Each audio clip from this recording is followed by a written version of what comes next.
Hola hermanos en Cristo, mi nombre es Jesús Melchor Peiro, soy ministro extraordinario del Sagrado Corazón de Jesús y hoy he venido a darles un tema muy importante, la Eucaristía, la Santa Misa. Por eso, para poderla comprender mejor, les voy a dar una breve reflexión y así poderla vivir más plenamente. La misa es el sacrificio de Jesucristo que se ofreció una sola vez y para siempre en la cruz. Esto es el culmen de nuestra fe cristiana, es lo máximo.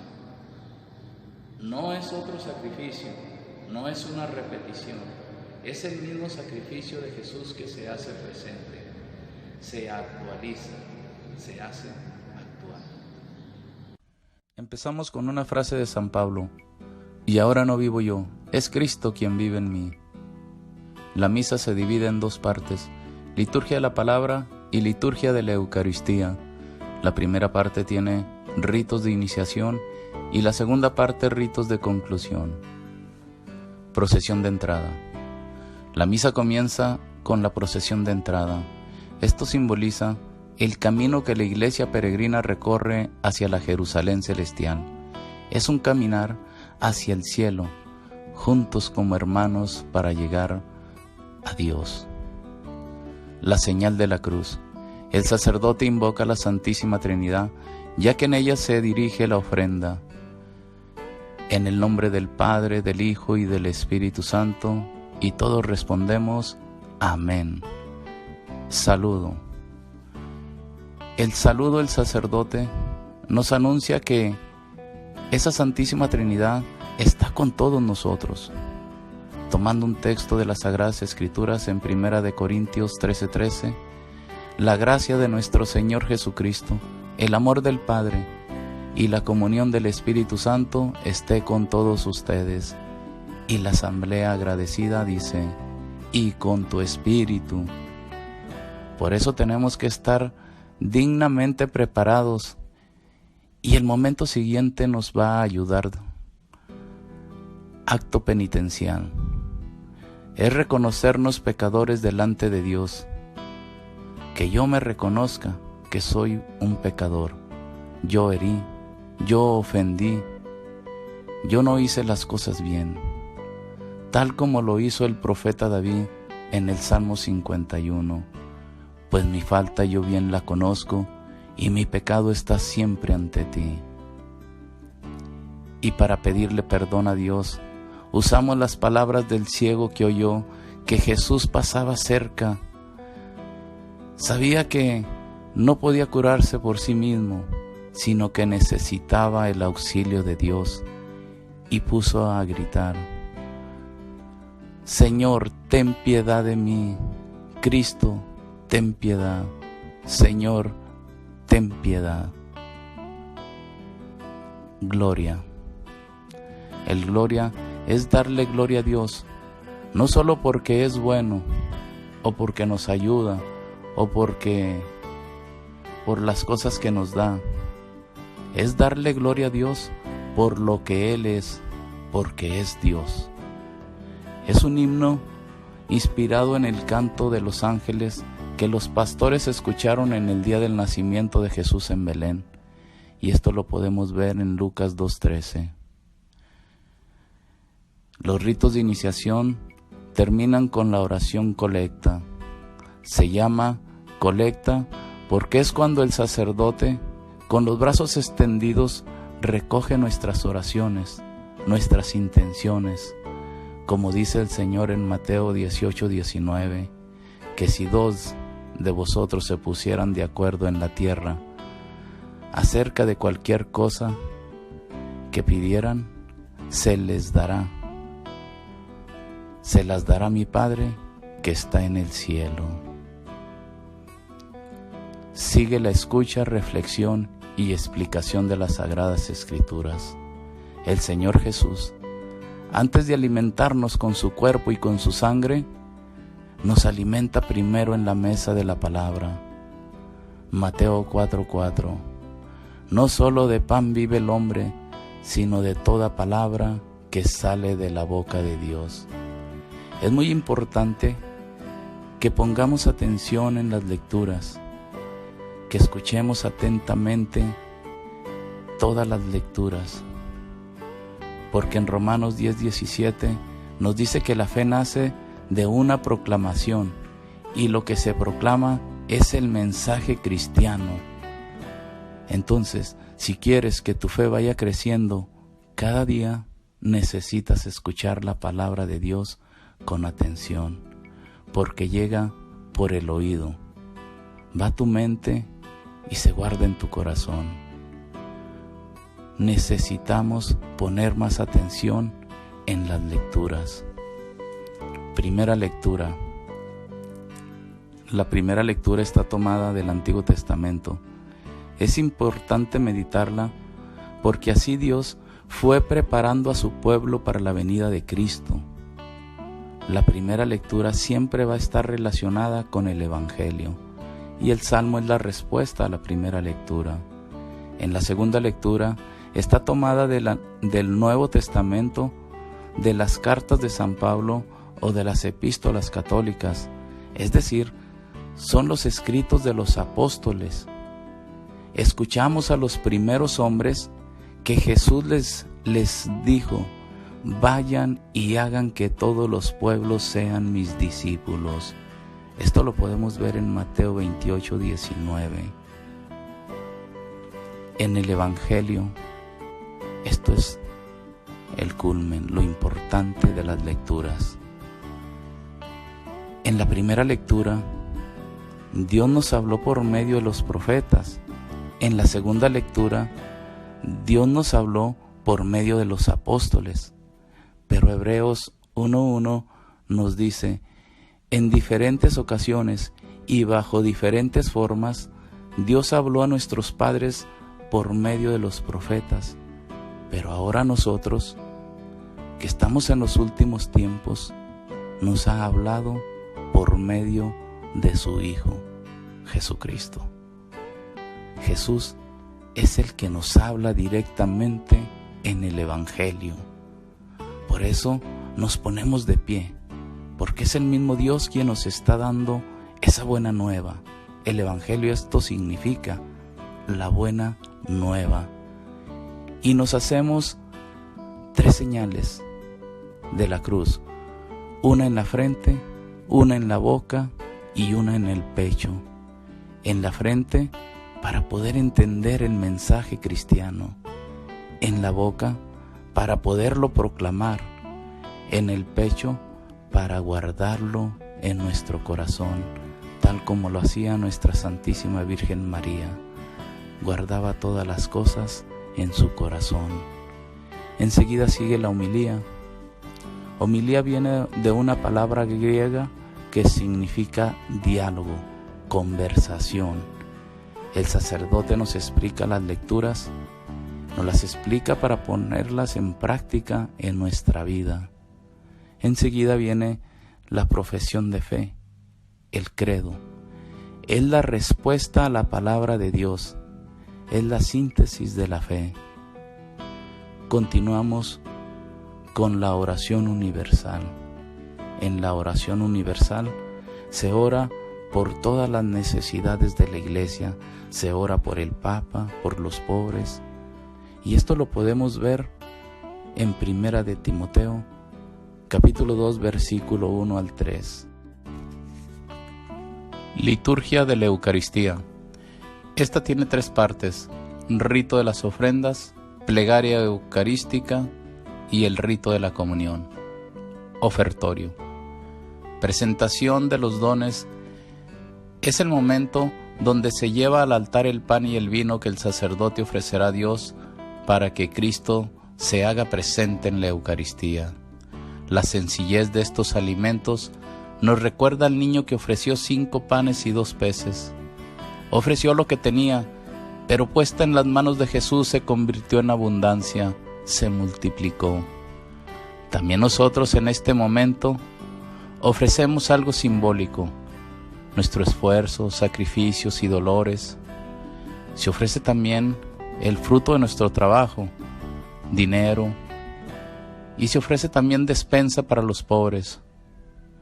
Después de ofrecer los dones, el sacerdote hace esta oración en secreto.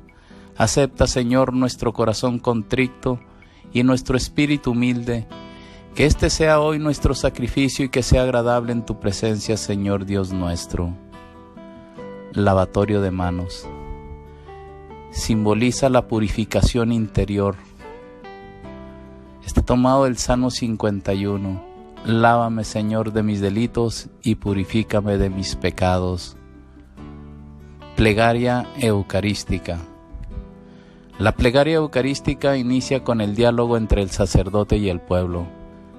El Señor esté con ustedes, y respondemos, y con tu espíritu. Levantemos el corazón, lo tenemos levantado hacia el Señor. Demos gracias al Señor nuestro Dios, es justo y necesario. Prefacio. Preparación. Es un himno de acción de gracias. Por eso inicia con estas palabras: en verdad es justo y necesario, es nuestro deber y salvación darte gracias en todo momento. El prefacio termina con el canto del santo, el 3 veces santo, el trisagio. Está inspirado en la visión de Isaías en el capítulo 6, versículo 3 y en Mateo 21, 19. Enseguida sigue la epíclesis. Esto es la parte más importante, es el momento de la transustanciación. Santo eres en verdad, Señor, fuente de toda santidad. Y en ese momento es cuando se toca una campanita para que todos nos pongamos de rodillas. Y esto lo dice en Filipenses 2:10, para que en el nombre del Señor Jesús toda rodilla se doble en el cielo, en la tierra y debajo de la tierra. También el Salmo 95 nos dice: postrémonos de rodillas ante el Señor que nos creó. Por eso te pedimos, continúa con estas palabras el sacerdote, por eso te pedimos que santifiques estos dones con la efusión de tu Espíritu, de manera que se conviertan para nosotros en el cuerpo y la sangre de Jesucristo nuestro Señor. Este es el momento más importante de la misa, el momento de la consagración, donde el sacerdote pronuncia las mismas palabras de Jesús. Es donde se actualiza. Es el momento de la institución de la Eucaristía, la última cena,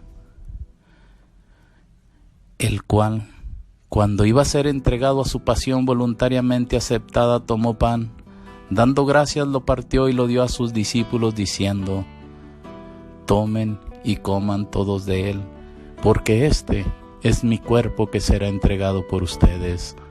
De la misma manera tomó el cáliz diciendo: tomen y beban todos de él, porque este es el cáliz de mi sangre, sangre de la alianza nueva y eterna que será derramada por ustedes y por muchos para la salvación de todos.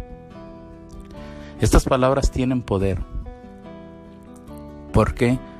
Porque las dijo el mismo Dios. Y con su palabra fue creado todas las cosas.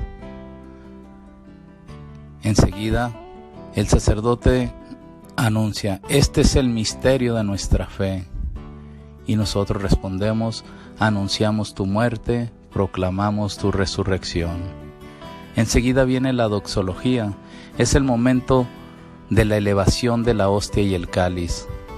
Y el sacerdote continúa diciendo: por Cristo, con Él y en Él, a ti Dios Padre omnipotente, todo honor y toda gloria por los siglos de los siglos. Amén. Respondemos amén, con fuerza.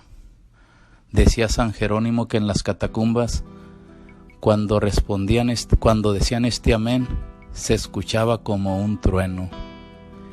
Y hoy en nuestro tiempo se escucha nada más un susurro. En este momento es cuando se ofrece al Padre la víctima inmolada. Por eso muy importante.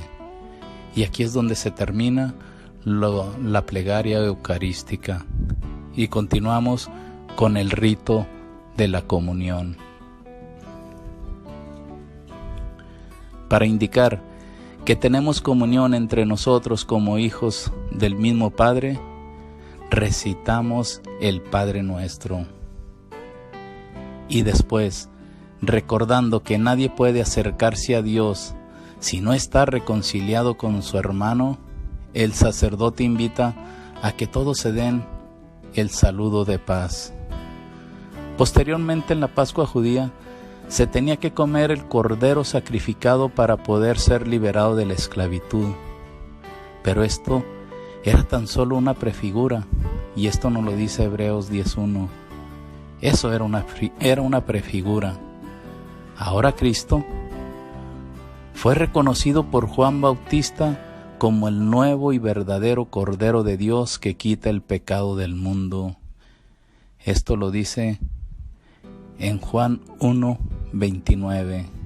He ahí el Cordero de Dios que quita el pecado del mundo. El sacerdote fracciona la hostia grande y la levanta con el cáliz y dice: este es Cristo, el Cordero de Dios que quita el pecado del mundo. Dichosos los invitados a la cena del Señor. Y en señal de que somos indignos, repetimos las palabras del mismo centurión que vienen en Mateo 8:8. Señor, yo no soy digno de que entres en mi casa, pero una palabra tuya bastará para sanarme. Enseguida el sacerdote invita al pueblo a la comunión. Esto está inspirado en Apocalipsis 19:9. Felices los invitados al banquete de las bodas del Cordero. Felices, siéntanse felices porque han sido invitados por Dios al banquete de bodas. Enseguida el sacerdote da la comunión y dice: cuerpo de Cristo, y todos deberíamos de responder amén. Enseguida, después de la comunión, viene un silencio solemne. En ese momento tenemos que estar en silencio. Es momento de contemplar al Señor, decirle cuánto lo amamos. Es momento de contemplación. Y terminamos así como empezamos, con la señal de la cruz. Se empieza con la señal de la cruz y también terminamos con la señal de la cruz, con esa invocación a la Santísima Trinidad. Enseguida el sacerdote da la bendición diciendo: la bendición de Dios Todopoderoso, Padre, Hijo y Espíritu Santo, descienda sobre ustedes. Pueden ir en paz. Espero que esta explicación nos haga valorar más el sacramento de la Eucaristía. Muchas gracias y los esperamos hasta la próxima.